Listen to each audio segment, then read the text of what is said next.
Welcome back, everybody. It's been a bit of a crazy day, but it's finally time to do some work on the Caterpillar, so we're going to get right into it. It's finally flipping time.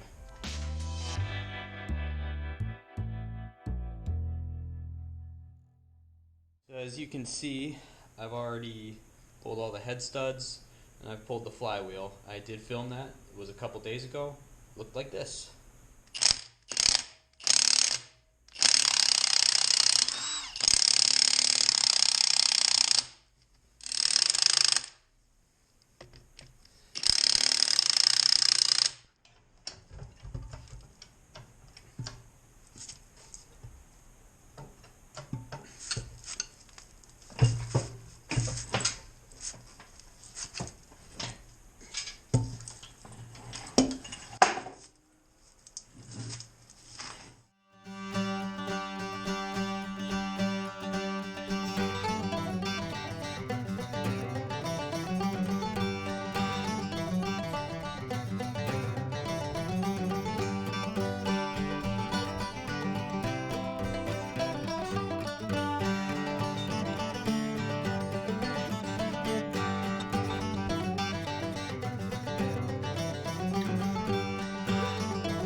Alright, so we're upside down now. Next thing is going to be crank pulley, oil pan, bell housing, and just getting one step closer to finally seeing how the internals look. One thing I did notice while I was flipping it over though is there is some what looks like weld on the front of this oil pan, so yeah, it's not in a critical structural spot. I think we'll be okay. It looks like a pretty decent weld job. Back here though, no signs of any cracks yet. That's the area that I was concerned about, so we'll take a closer look at that once we get it off. Alright, so next on my to-do list is take the bell housing off. And there's a couple bolts on the bottom here, as well as a few with fold-over locks on the inside.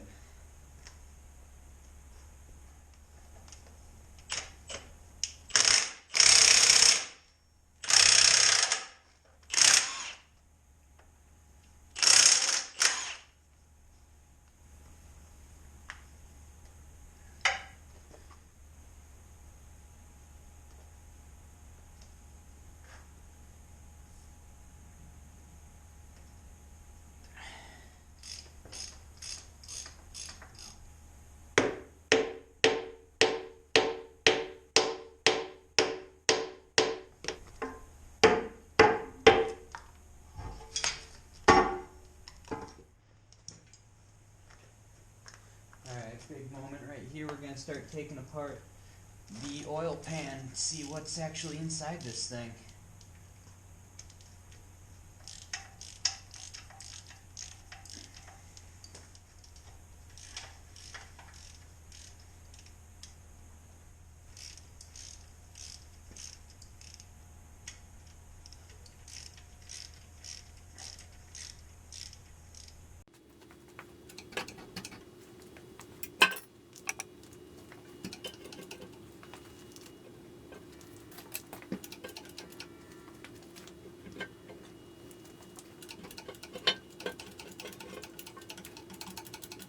Disconnect the front suction bell from the oil pump so we don't damage the tube any more than it already is damaged.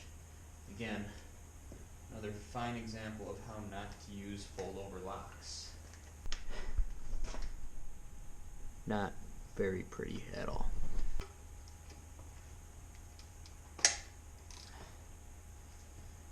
I don't know if you guys could see that, but when I cracked this bolt loose, this fold-over lock just straight went around that corner and did not do what it was supposed to do at all.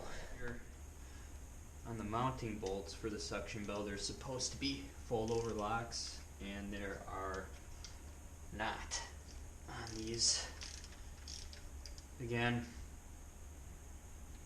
both bolts were tight, but come on, dude.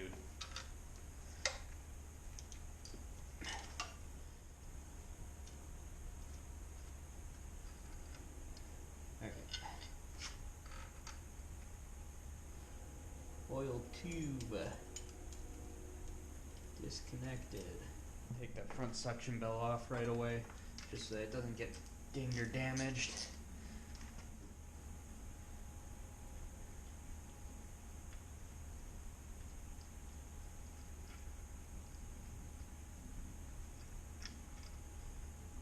He's just got a couple of hard washers under there, it looks like. But we're going to take the oil pump off of the oil pump base. Here again, he has foregone some of the fold-over locks.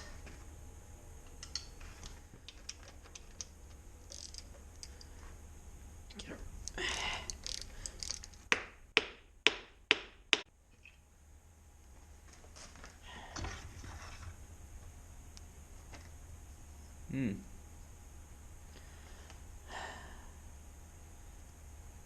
Got some weird chunks and crud in there. The pump itself is turning nice and freely, so maybe we got lucky on that one. Alright, so to pull the crankshaft pulley, first we gotta pull these two lock nuts off, and they're holding onto a plate with a hexagon shape, the same as the main nut that holds it onto the taper. This motor is spinning freely, so I'm going to use the impact to try and shock them instead of locking the whole crankshaft down.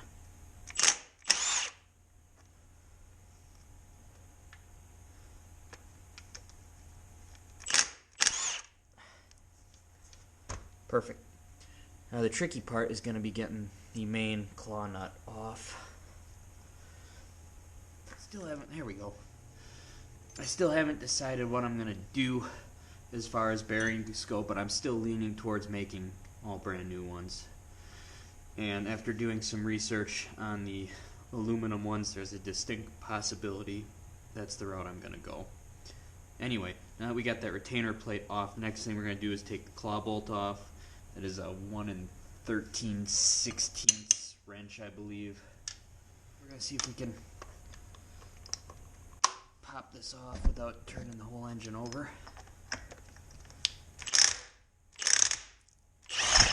Hey, look at that.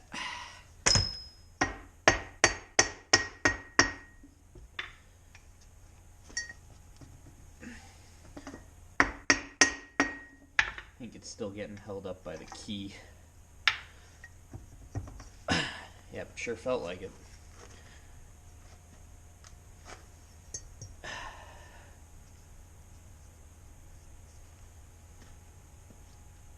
Alright, and unlike the back end, there is a seal on the front end that we're going to have to replace.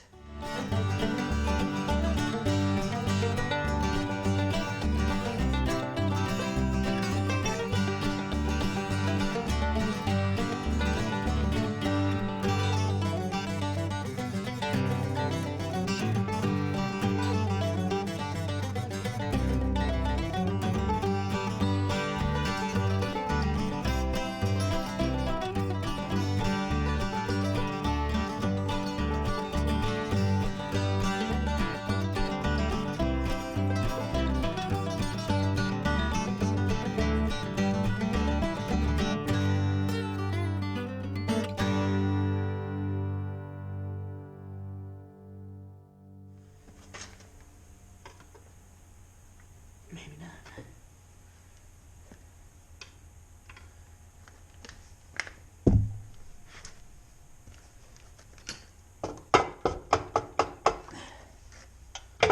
There we go.